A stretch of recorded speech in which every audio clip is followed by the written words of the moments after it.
نصیب تو همه خون شدن است، احوال تو هر لحظه دگرگون شدن است. ای دل چون نصیب تو همه خون شدن است، احوال تو هر لحظه دگرگون شدن است.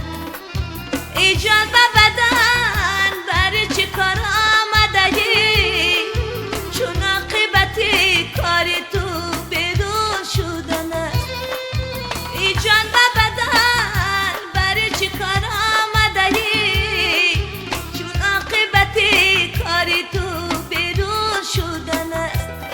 دل من، دل من، دل من،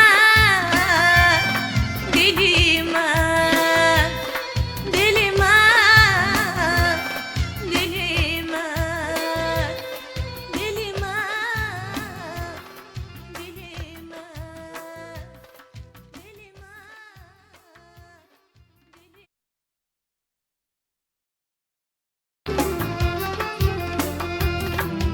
اندیشه